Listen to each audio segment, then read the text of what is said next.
Glória a Deus. Não tem nada mais espiritual do que colocarmos a nossa fé em ação. Não existe corredor de milagres, não existe banho da unção, não existe nada, imposição de mãos, nada que seja mais poderoso do que a tua oração ao Pai. Você crê nisso? Então, quando você ora, você utiliza uma arma que o Senhor deu para você, que é a arma da oração. Infelizmente, nós temos armas, mas não as utilizamos. Temos deixado guardadas e enferrujadas. Mas quando nós usamos as armas espirituais que o Senhor nos dá, a nossa vida muda, a nossa vida é transformada. E nessa noite eu vou falar de um homem chamado Jacó. Com certeza, vocês já ouviram falar de Jacó. A Bíblia diz que Deus é o Deus de Abraão, pai da fé, Deus de Isaac e Deus de Jacó. Eu vou falar de um feito da vida de Jacó, que nós vamos ter por base o livro de Gênesis capítulo 30. Gênesis capítulo 30.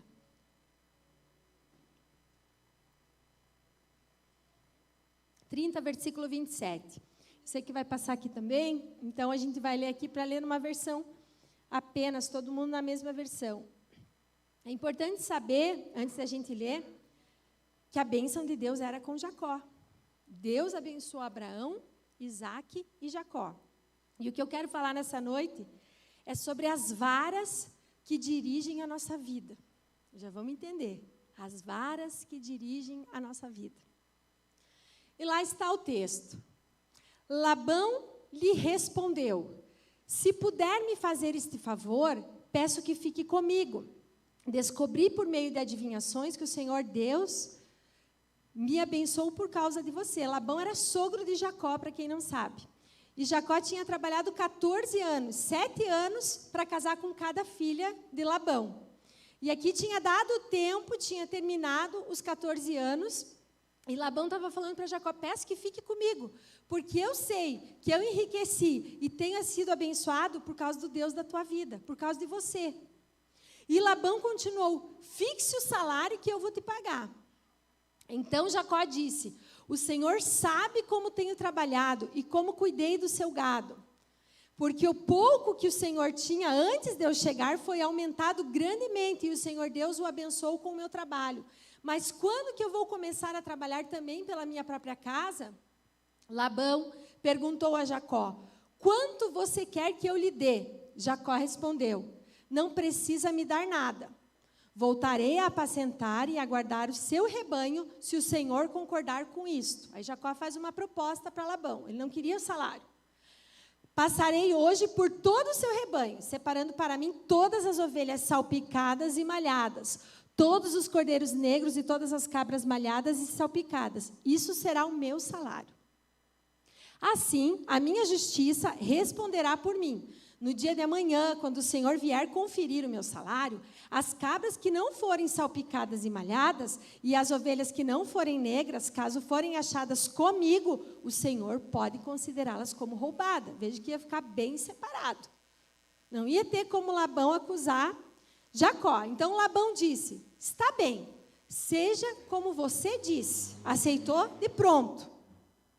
Mas naquele mesmo dia, Labão separou os bodes listrados e malhados e todas as cabras salpicadas e malhadas, todas que tinham alguma brancura, e todos os cordeiros pretos, e passou as mãos de seus filhos. E pôs a distância de 3 dias de viagem entre ele e Jacó. E Jacó apacentava o restante do rebanho de Labão. Jacó pegou galhos verdes de álamo, de aveleira e de plátano e lhes removeu a casca, em riscas abertas, deixando aparecer a brancura dos galhos. Pôs esses galhos descascados em frente ao rebanho, nos canais de água e nos bebedouros, aonde os rebanhos vinham para beber água, e como acasalavam quando vinham beber. As ovelhas ficavam prenhas diante dos galhos e davam crias listradas, salpicadas e malhadas. Então Jacó separou os cordeiros e virou o rebanho para o lado dos animais listrados e dos animais pretos nos rebanhos de Labão, e pôs o seu rebanho à parte e não juntou com o rebanho de Labão. E todas as vezes que as ovelhas fortes ficavam prenhas, Jacó punha os galhos à vista do rebanho nos canais de água para que ficassem prenhas diante dos galhos. Porém, quando o rebanho era fraco, não punha os galhos. Assim, os animais fracos eram de Labão e os fortes eram de Jacó. Amém? Então, nós conhecemos a história de Jacó um pouquinho, talvez você já conheça um pouquinho da história de Jacó. E aqui nós vemos que, de pronto, Labão aceitou a proposta que Jacó fez para ele. Por quê? Porque as ovelhas malhadas e salpicadas, elas não tinham o mesmo valor comercial que as ovelhas lisas, que as ovelhas brancas. Então, e também não davam em tantas quantidades quanto as ovelhas lisas. Então, de pronto, Labão aceitou, porque para ele era vantajoso. E ainda tinha um porém, que as ovelhas listradas e salpicadas, elas ficavam ao redor dos cercados, para que, se caso o rebanho fosse atacado, quem morreria primeiro eram as malhadas e salpicadas, para que ele não tivesse tanto prejuízo. Era assim que funcionava naquela época. Então, vamos ver lá no versículo 31, no capítulo 31, versículos 7 ao 12. Mas ele, Jacó está falando para suas duas esposas, Lia e Raquel, mas ele tem me enganado e por 10 vezes mudou o meu salário. Porém, Deus não permitiu que ele me prejudicasse. Se ele dizia, os salpicados serão o seu salário, então todos os rebanhos davam salpicados. Se ele dizia, os listrados serão o teu salário, então os rebanhos davam listrados. Assim, Deus tirou o gado do pai de vocês e deu a mim. Pois chegado o tempo em que os animais acasalavam, levantei os olhos e vi em sonhos que os machos que cobriam as ovelhas eram listrados, salpicados e malhados. E o anjo de Deus me disse em sonho, Jacó. Eu respondi, eis-me aqui. E ele continuou, levante agora os olhos e veja que todos os machos que cobrem o rebanho são listrados, salpicados e malhados, porque vejo tudo o que Labão está fazendo com você. Mais um? Não, só tem. Olha bem, eu vejo tudo o que Labão está fazendo com você. Então, diga assim comigo, Deus vê tudo o que eu passo. Amém? Você crê nisso? Então, Deus vê tudo que nós passamos. Às vezes a gente fica pensando assim, puxa, mas Deus não está me vendo, Deus não está me enxergando. Mas Deus via tudo o que Labão fazia com Jacó. Nós sabemos que Jacó, no momento da sua vida, comprou levianamente a primogenitura do seu irmão Esaú. Ele comprou porque o seu irmão não a valorizava tanto. E ele comprou por um bocado de lentilhas. E ele trapaceou e pegou para si a primogenitura. Mas Jacó, o nome Jacó quer dizer guerreiro de Deus. Porque, senão, Deus não jamais diria, eu sou o Deus de Abraão, de Isaac e de Jacó. Porque Deus não é Deus de trapaceiros. Ele diria, eu sou o Deus de Abraão, de Isaac e Israel. Agora, quando o Senhor encontra com Jacó, bem mais tarde dessa feita aqui, e o Senhor pergunta para ele, quem és tu? O Senhor queria que ele reafirmasse a identidade que ele tinha, que em hebraico quer dizer Jacó, quer dizer agarrado no calcanhar, e em grego quer dizer guerreiro de Deus. E Deus, na verdade, mudou o nome dele para Israel, reafirmando aquilo que ele já era. Então, muitas vezes nós erramos, mas não quer dizer que a nossa identidade seja uma identidade de trapaceiro, seja uma identidade que é uma identidade que realmente é aquilo que nós somos. Os nossos erros não são aquilo que nós somos. E Jacó não era fruto do erro dele. Ele estava naquela condição, porque a Bíblia também nos diz que existe a lei da semeadura. Aquilo que eu semear, certamente eu vou colher. Então, ele estava sendo enganado pelo seu sogro ali.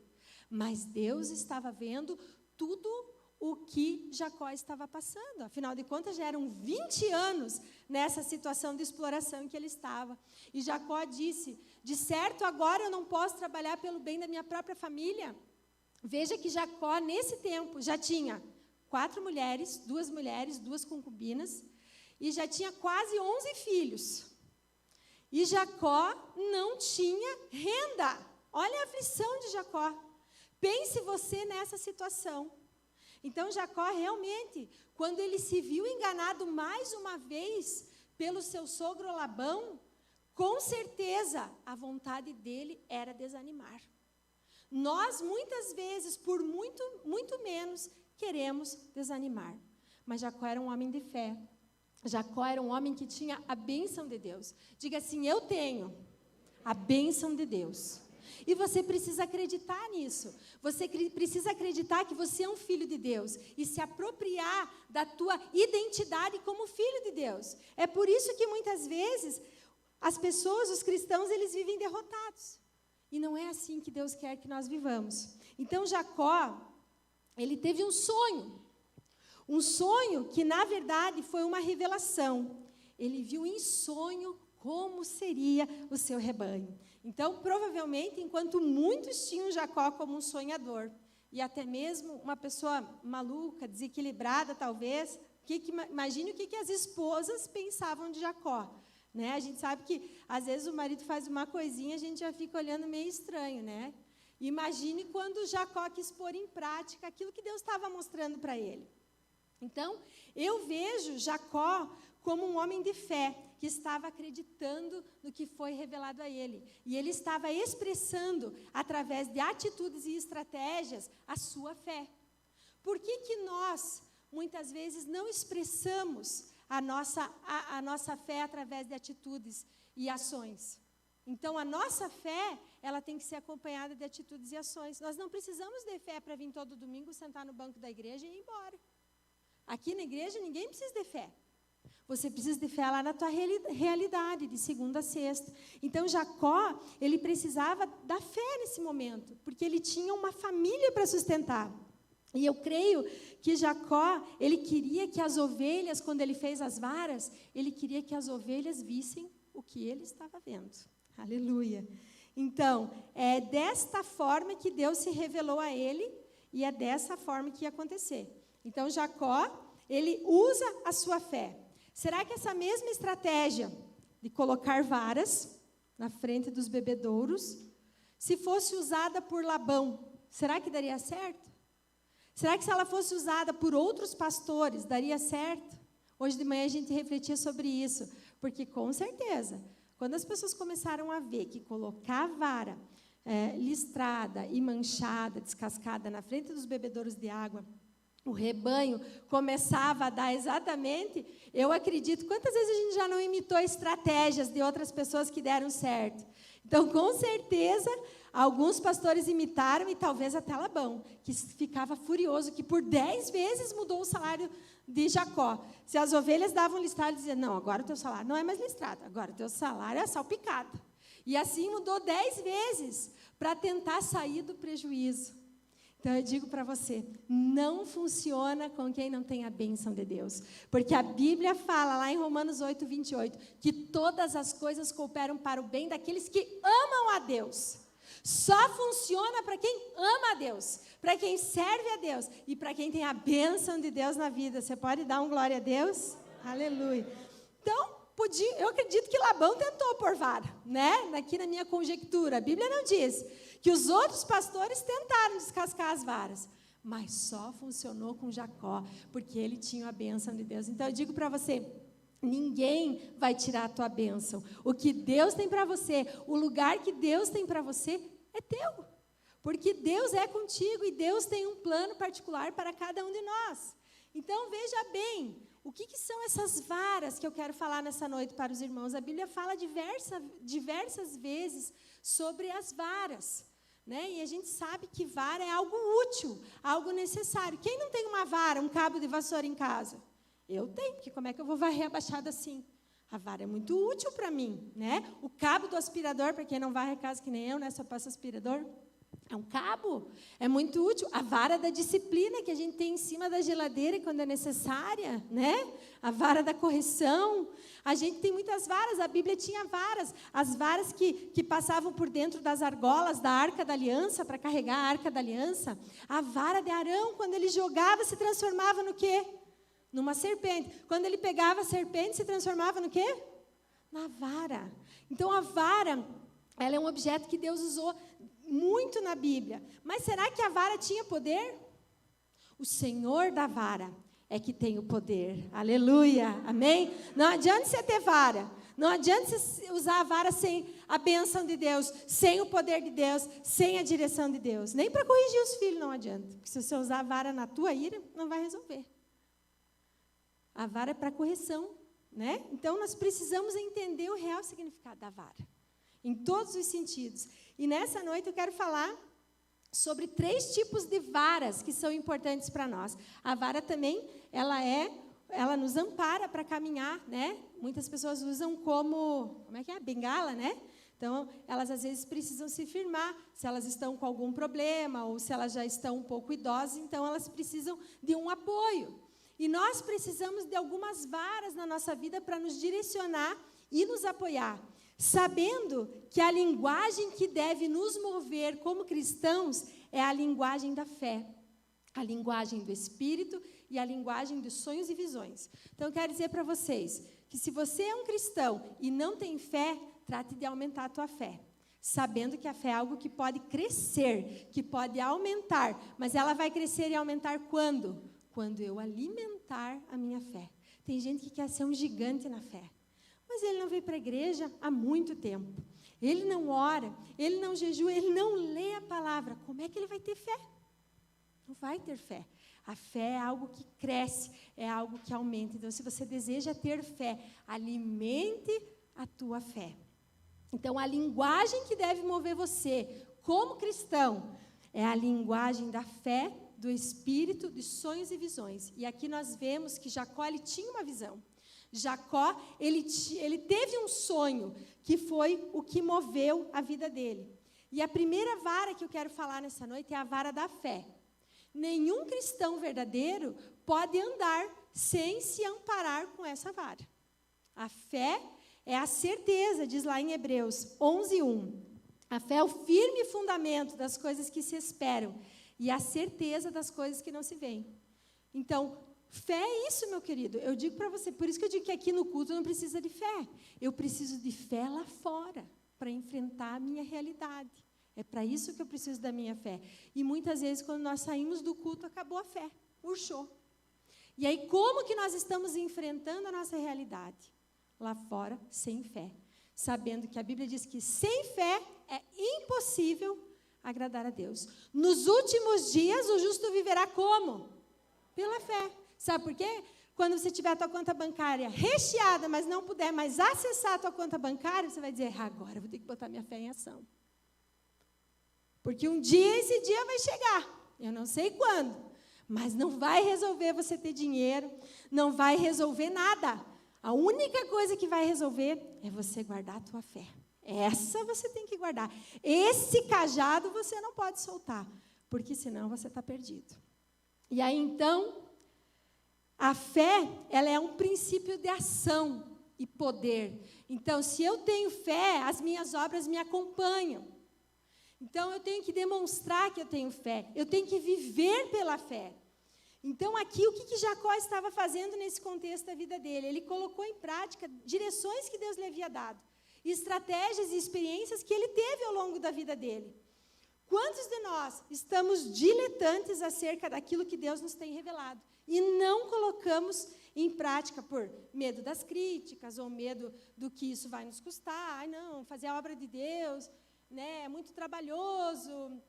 Meu Deus, eu não vou conseguir, é tantas coisas, eu tenho a minha vida, eu tenho as minhas coisas aqui, e né, isso custa demais, enfim, as pessoas vão me criticar, enfim, Deus às vezes está colocando tantas coisas no teu coração, e você está dizendo tantos nãos para Deus, tantas desculpas, mas Jacó, ele não deu desculpas.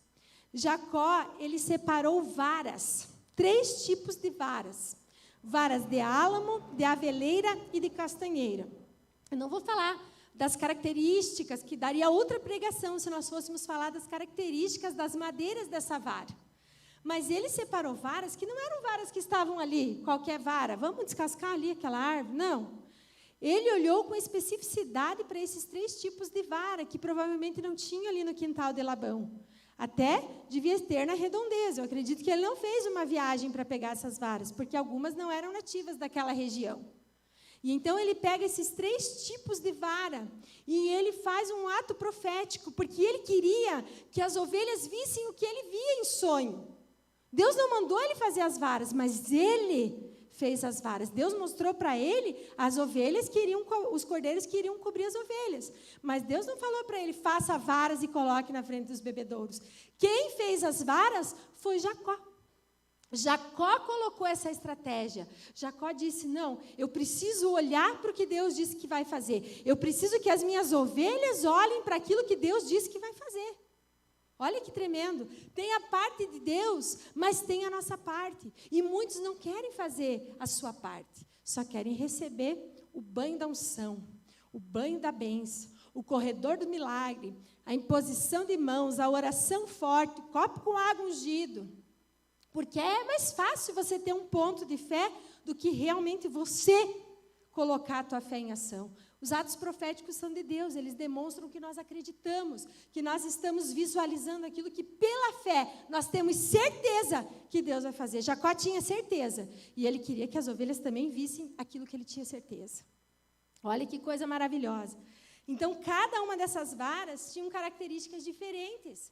Hoje, a biologia, os botânicos, a ciência farmacológica, ela descobriu que essas varas, porque provavelmente elas ficavam na frente dos bebedouros quando os cordeiros vinham cobrir as ovelhas. Elas tomavam água e os cordeiros cobriam elas.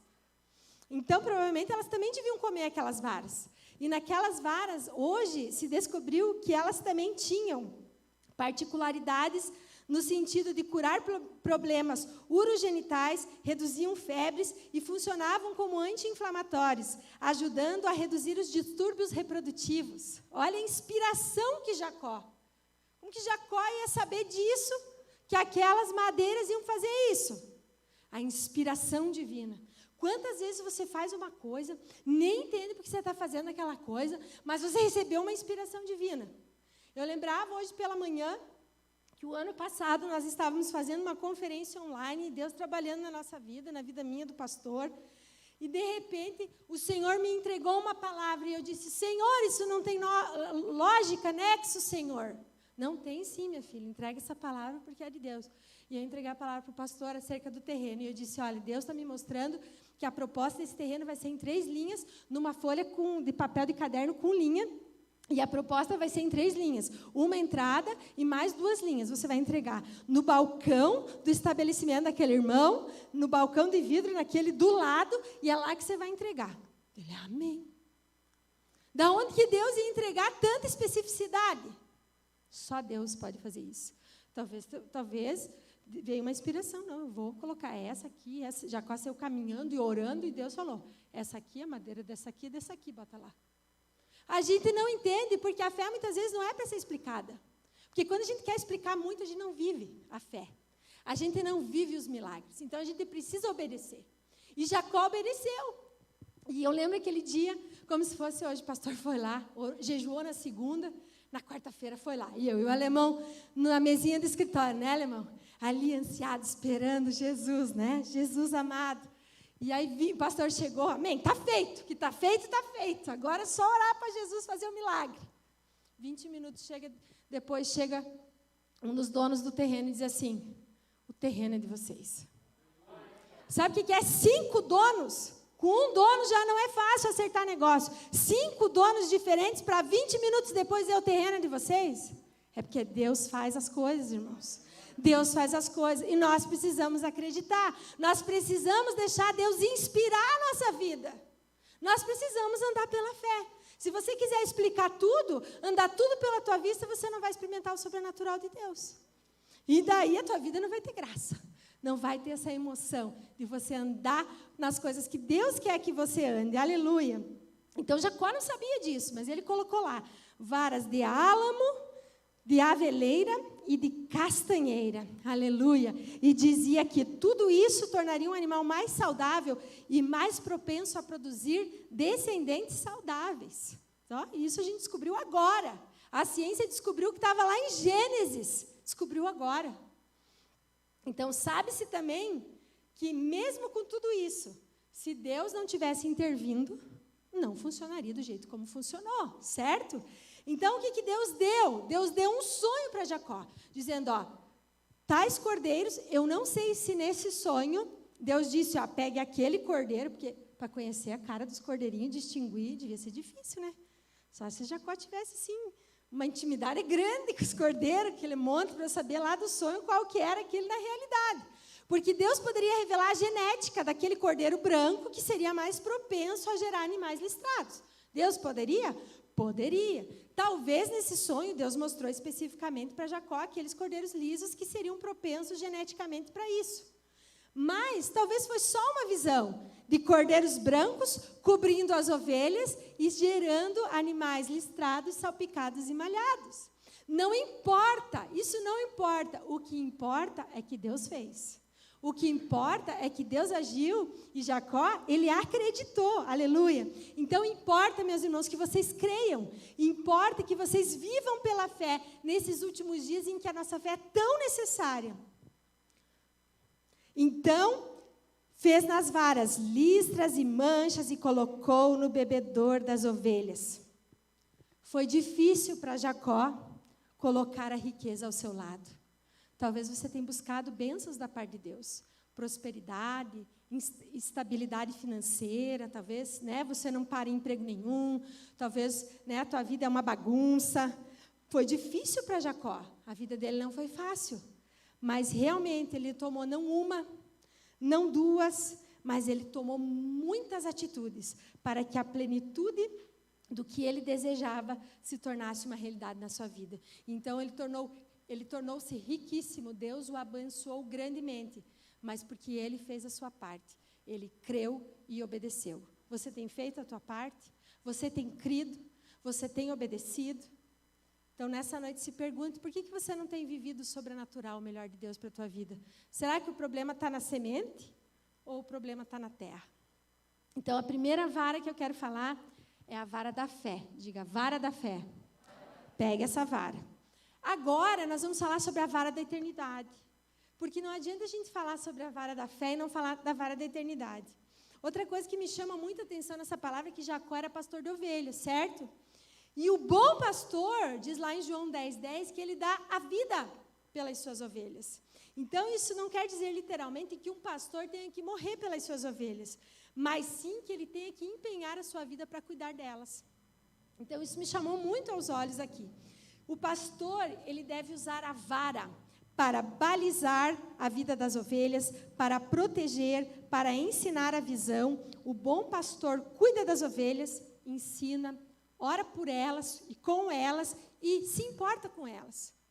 O pastor é assim. E a Bíblia diz, as minhas ovelhas ouvem a minha voz e me seguem. Então, as ovelhas, elas ouvem a voz do pastor, elas reconhecem o seu pastor. João 10:27. Qual era o momento que Jacó colocou as varas e o lugar aonde Jacó colocou as varas para as ovelhas? Ele era pastor. Colocou aonde as varas? Na frente do bebedor de água. Olha que simbologia fantástica isso aqui. Então, diz assim, que no momento que as ovelhas tomavam água, a água que as ovelhas bebem devem estar impregnadas de fé, de realidade e de visão. Aleluia. Então, um bom pastor, ele não prega para a igreja aquilo que a igreja quer ouvir, mas ele prega para as suas ovelhas aquilo que as ovelhas precisam ouvir. E as ovelhas precisam pegar a vara da eternidade, porque nós temos pegos muitas varas, que não são varas eternas, são varas temporais, que vão ficar, que não têm valor algum. E frente a tudo isso que nós estamos vivendo, eu pergunto, quem é o teu pastor? É o pastor Alex? Ou é o pastor da internet, que você vê no YouTube e diz amém para ele? Que água você tem bebido? De que água você bebe? E de que fonte você tem se alimentado? Ela está impregnada de realidade, de fé e de visão para esses dias? Você precisa perceber isso. 1 Coríntios 15:9 diz, Paulo, que se esperamos em Cristo só nesta vida, somos mais miseráveis de todos os homens. Se nós chegássemos aqui e pregássemos para vocês uma água de falsa realidade, dizendo, vocês vão ser abençoados, vocês vão prosperar, nada de aflição, nada de ruim vai acontecer na vida de vocês, era uma água rota. Porque Jesus diz, no mundo tereis aflições, mas tende bom ânimo, eu venci e vós vencereis. Então, como pastores nesse tempo em que vivemos, sabemos que a realidade é a realidade da vinda do Senhor Jesus. É iminente. Os sinais estão aí. Essa semana eu vi um post que me marcou muito. E que dizia assim: enquanto o mundo se prepara para a guerra, nós nos preparamos para o casamento. Diga aleluia. Porque Jesus virá buscar a sua igreja. Louvado seja o nome do Senhor. E nós temos que estar preparados para esse dia. Não adianta a gente se enganar, irmãos. Não adianta a gente se enganar e dizer: não, eu quero prosperar, eu quero realizar todos os meus sonhos. Você corre o risco de ficar. Porque você precisa priorizar a vara da eternidade na tua vida. Glória a Deus. Então, as ovelhas malhadas e salpicadas, como eu falei, não tinham valor nenhum. Nós não tínhamos valor. Jesus nos resgatou com tão grande salvação. E o que nós vamos fazer agora? Vamos ser ovelhas desgarradas por causa da pandemia? Vamos ser ovelhas desgarradas porque somos produtos dessa realidade consumista? Não. Jesus nos chamou com tão grande salvação e nós vamos desprezar isso? Não. Mas nós vamos aceitar essa salvação. E como noiva que somos, vamos aguardar pelo noivo, pelo momento do nosso encontro na eternidade. Essa vara é fundamental. Chega de olhar para a coisa que vai ficar. Chega de olhar para a coisa temporal. A eternidade é logo ali. Se Jesus não voltar, logo ali nós vamos partir pela morte. E a vara da eternidade tem que estar fixa na nossa mão, nos balizando. Outra coisa que a Bíblia diz que a Bíblia é o cânon sagrado. A palavra cânon quer dizer régua de medir. Então, tudo que está na Bíblia é a nossa regra de fé e prática. Tudo que está na Bíblia, todos os livros da Bíblia, eles foram canonizados dentro de uma régua de medir. Então, tudo que está ali é direção para a minha vida. A partir dessa vara, desse cânon sagrado, é que eu tenho que pautar a minha vida, as minhas decisões e as minhas atitudes. Então, que você possa priorizar a palavra de Deus na sua vida, que você possa estar cheio do Espírito Santo, para que nós não venhamos ser surpreendidos pela eternidade logo ali. Aleluia. E a última vara é a vara da constância. Sem essa vara, eu não consigo nem ter a vara da fé e nem a vara da eternidade. Porque, ora, eu tenho fé, ora, eu não tenho fé. Não é isso? Ora, eu penso na eternidade, ora, eu vou viajar, eu vou para o resort, eu vou descansar. Não é pecado. Mas tem gente que só foca nisso, né? E aí a gente é assim, na nossa humanidade, horas a gente está focado, horas a gente está desfocado. E principalmente na nossa cultura, a gente não foi ensinado a sermos pessoas disciplinadas, nem com as nossas finanças, nem com a nossa realidade. Somos assim, somos uma sociedade assim, e precisamos mudar, precisamos ser a contracultura. E a gente só tem essa sabedoria por causa da palavra. Senão a gente canta como aquela música: deixa a vida me levar, vida leva, eu levo para qualquer lugar, irmão, leva para cá, leva para lá, e está levando. Mas nós que temos a vara, o cânon sagrado das Escrituras, sabemos como pautar as nossas atitudes e as nossas decisões. Então, diga: vara da fé. Vara do quê? Vara da eternidade. Aleluia. E vara da constância. Aleluia. Glória a Deus. Então, na constância existe um poder. Aleluia. Olha como a constância é algo poderoso. Então, em termos de saúde, nós podemos analisar da seguinte maneira: uma pessoa que ela vai usar droga apenas uma vez, ela não vai ter algo no seu primeiro uso de droga, de maconha ou de cocaína, significativo que vai prejudicar a sua saúde. Não vai ser significativo, talvez, não vai ser tão visível. Apesar de, como eu conversava com o pastor hoje pela manhã, tem gente que morre na primeira vez que usa droga, tem a infelicidade de ter uma overdose e partir. Acontece. Mas se a pessoa usar, não vai ter algo significativo que ela vai perceber na vida dela. Mas se ela usar constantemente a droga, o que vai acontecer? Os abalos na vida física dela serão imensos. Por exemplo, se a pessoa correr na esteira de vez em quando, ela vai emagrecer? Não. Mas se ela correr todos os dias constantemente, ela vai emagrecer, porque é algo constante. Então, tudo que eu faço constante para o bem ou para o mal, traz na minha vida resultados extraordinários. Por exemplo, uma pessoa gordinha, uma pessoa magra, ela come pizza? come. Como? Diga lá. De vez em quando. Porque se ela comer constantemente, todos os dias pizza, óbvio que ela não vai ser mais uma pessoa magrinha. E não só pizza, várias coisas que vão prejudicar o nosso corpo físico. Então, tudo aquilo que nós fazemos com constância destrói reinos ou constrói outros reinos. Então, você pode ser constante em pecar ou fazer a coisa certa. Lá em Tiago 1, não precisa os irmãos abrir, fala que o nosso Deus é um Deus em quem não há mudança e nem sombra de variação. E a Bíblia também fala que o homem inconstante, lá no versículo 7 e 8, não pense que esse homem inconstante alcançará do Senhor alguma coisa. Olha o que Deus está falando. Não é o homem defeituoso, não é o homem imperfeito, mas é o homem inconstante, a mulher inconstante. Não pense que do Senhor alcançará alguma coisa. Então, a pior das inconstâncias é a inconstância emocional. Então, se eu, por exemplo, estiver além do meu peso, isso vai interferir na minha salvação, sim ou não? Não, não vai interferir na minha salvação. Talvez vai interferir na minha saúde física, mas não vai interferir na minha salvação.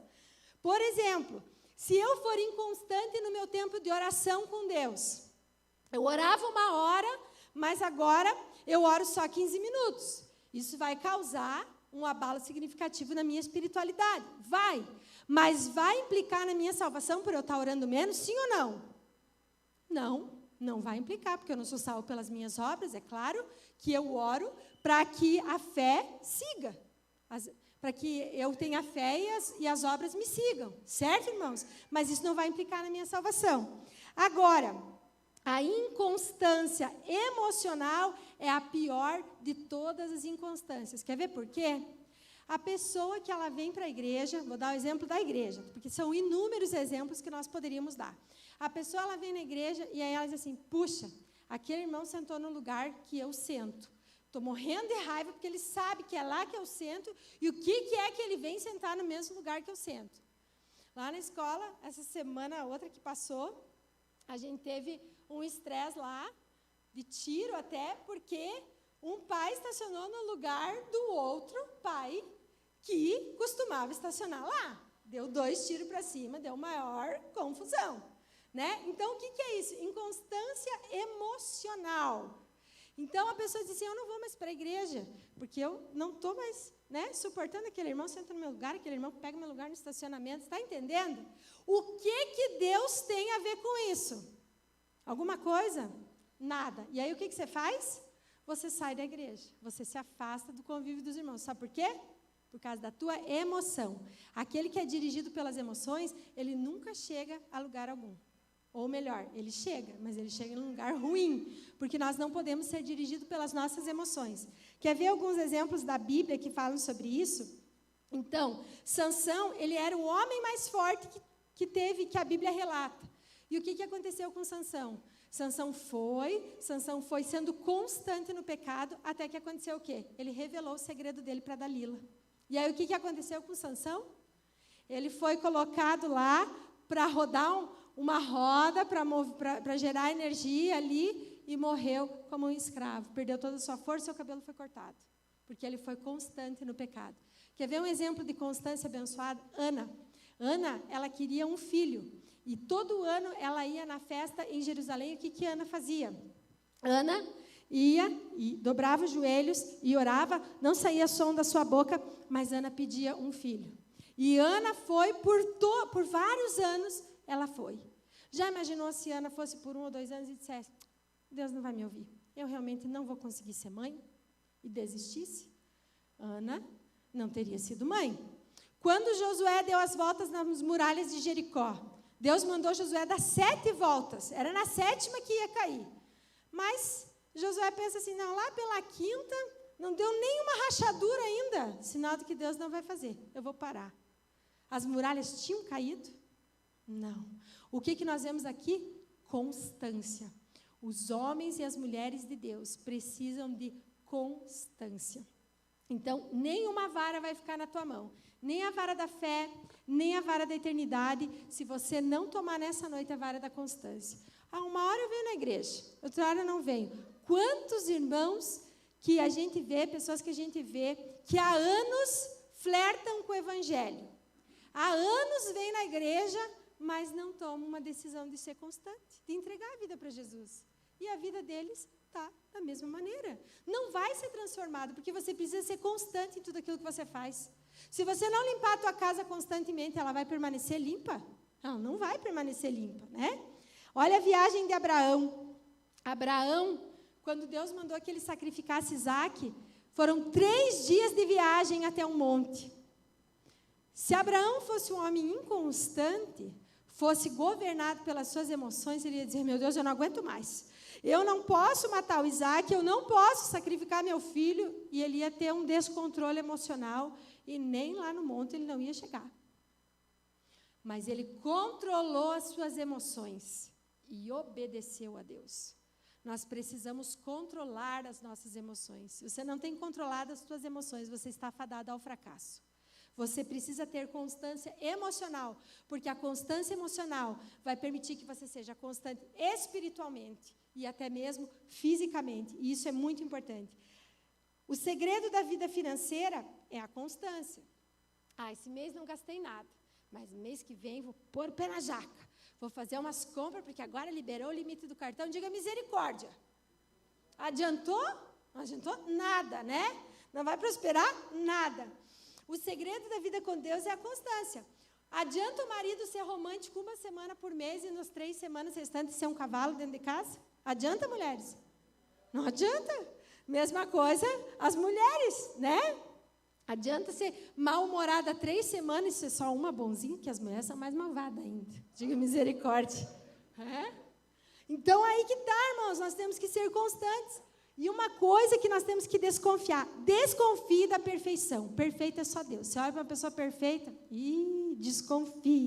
desconfie, cuidado. Agora, se você vê uma pessoa constante naquilo que ela faz, confie nela. Se você vê uma igreja constante, um ministério constante, confie nele. Não é um ministério perfeito, uma igreja perfeita, porque isso não existe. Mas um ministério constante, aleluia, confie nele. Uma empresa constante, acredite nela. Isso é muito importante, meus queridos. Nós temos que entender isso. Na vida real, os casamentos que ficam de pé não são os casamentos perfeitos, sabiam? São os casamentos constantes. Por que as pessoas se separam tanto? Porque elas vêm com aquela mentalidade que o casamento tem que ser perfeito. Isso não existe. Se ela é imperfeita, se ele é imperfeito, como que vão ter um casamento perfeito? Não existe. O que existe são casamentos constantes. Aleluia. E está aqui meu sogro e minha sogra para dizer que estão com 54, quase 55, eu acho, de casados. Isso é uma raridade. Isso é constância emocional. Vai olhar para o marido e vai dizer assim, hoje eu estou mal-humorada, eu quero me separar. Diga misericórdia. Hoje eu não estou apaixonada. Né? Esse mês, esse período, eu não estou apaixonada. Diga misericórdia. Você vai casar com várias. Porque a paixão, ela dura no máximo 5 anos. Então, de 5 em 5, tu vai casar de novo. Diga misericórdia. Porque a paixão acaba. O que perdura é o amor. O que perdura é a constância. Isso é muito importante que a gente venha entender.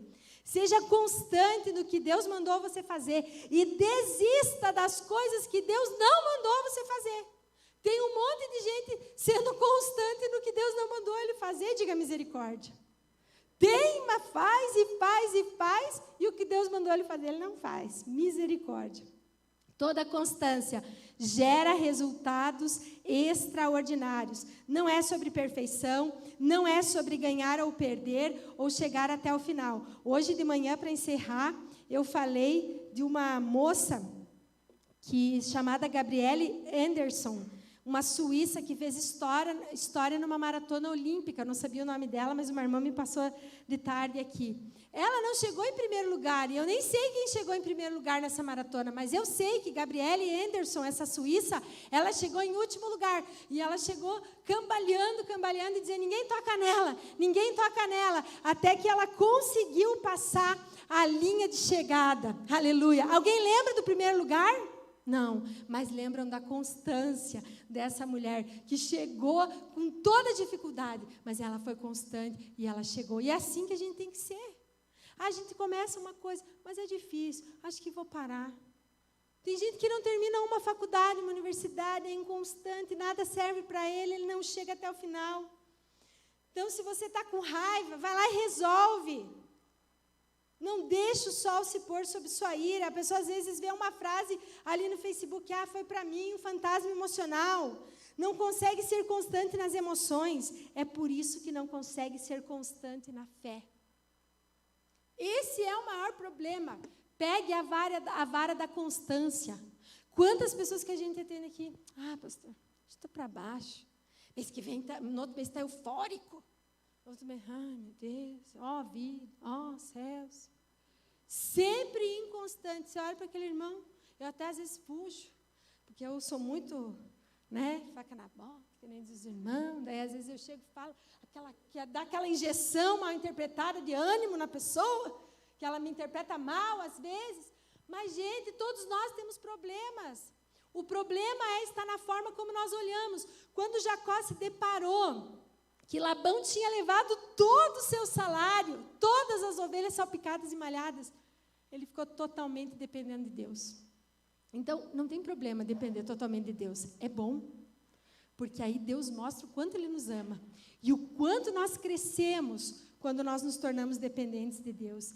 Então, para terminar, se o homem for infiel, Deus permanece. Se o homem for infiel, Deus permanece fiel. Por quê? Porque Deus não muda. Já imaginou se amanhã Deus acorda mal-humorado e resolve lançar um raio na nossa cabeça? Não existe isso. Deus não é um Deus destemperado. Que nem você que tem dia que grita, grita, grita, grita. Que chuta, chuta, chuta, chuta. Deus não tem destemperos emocionais. Por isso que Ele é o mesmo ontem, hoje e será para sempre. Um Deus constante. E é assim que nós temos que nos parecer. Se coloque de pé na presença de Deus.